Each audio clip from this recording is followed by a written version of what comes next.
We are the Utility Workers of America. We are your neighbors, your community supporters, and your volunteers. A voice for the working middle class. We are a safe, highly trained, reliable workforce, and we care about the customers. We stand side by side with our police and fire in natural disasters.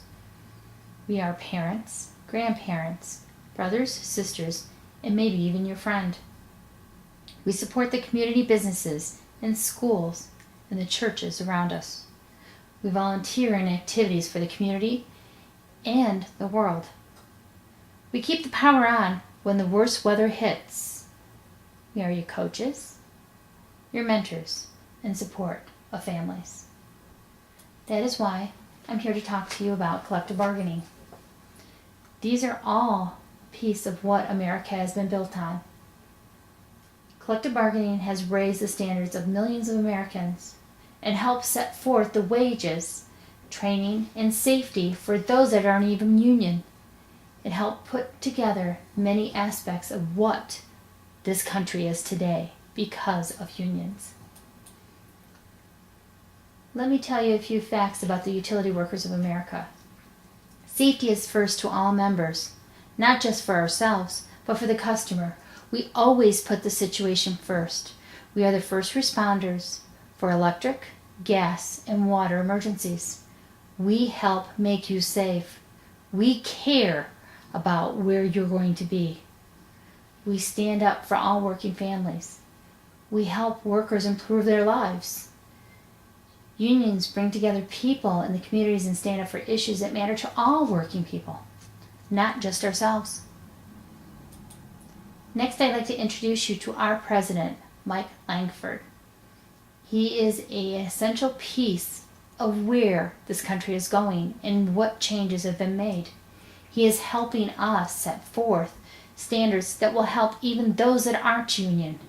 This is why different initiatives are so important. Let's hear from him and what he has to say. Hi, I'm Mike Langford, President of the Utility Workers Union of America. The Utility Workers Union finds himself at a very unique place and time here.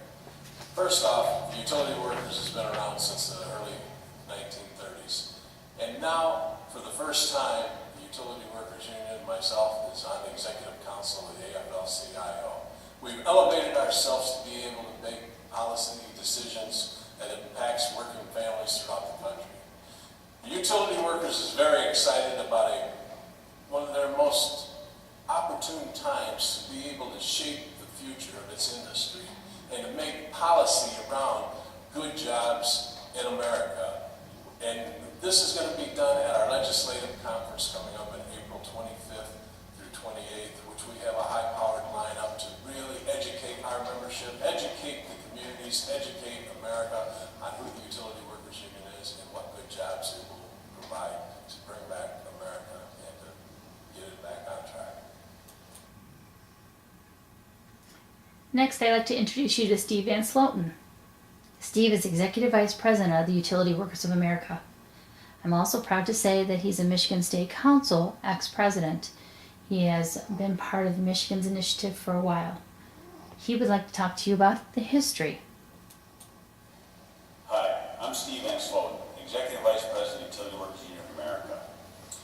And as we try as utility workers to move our union forward and as it relates to collective bargaining, we can't forget where we came from. Our past predecessors have moved us to the position we're in today, and those people have given us what we have today, and we need to try our best as we go forward to protect that, to move forward in a positive direction that protects our current members and look at the members that we will be bringing into the workforce in the future. We can't forget the past. We have to look to the future and maintain everything we can to progress further as utility workers to preserve the American dream today and in the future. These are just a few laws that have changed our lives.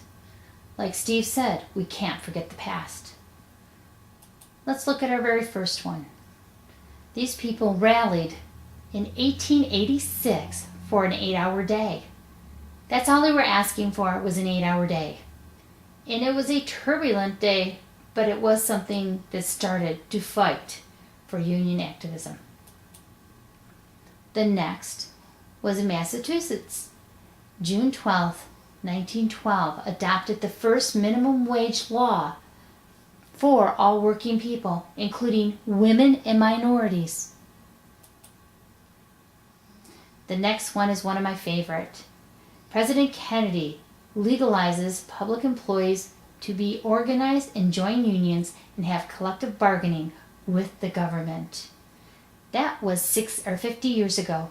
Look at where we are today and how states are tearing that piece of legislation apart for their own greed.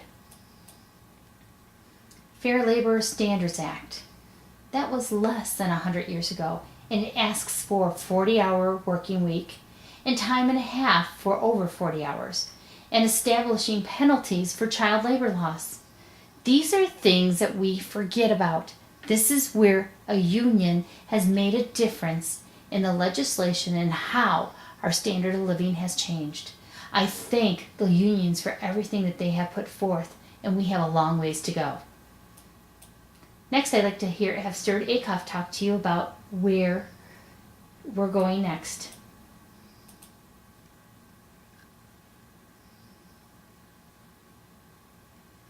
Victory is in our reach, brothers and sisters. Turning around America is up to us. Nick was right. The president can't do it by himself. It's up to us to make him a great president. Winning health care for all, creating good jobs and fair trade, restoring the freedom to organize and bargain is just a matter of mobilizing the most effective ground campaign in our history. 1.5 million workers signed the Million Workers Demand, the million-member mobilization. Tens of thousands have taken action in the last 5 years. It is now up to us to move hundreds of thousands to turn around America and restore economic health and growth and win the promise and the right to health care and the right to a union for everyone. Thank you. God bless you. We are the UWUA. We are proud taxpayers that help fund the future for our children, police, fire, teachers, and support staff. There are many people out there that we help. We promote local businesses and Made in America products from our small businesses. Our members make a difference in the community. We donate to our community. We are highly skilled and highly worked people who put together every aspect for this country.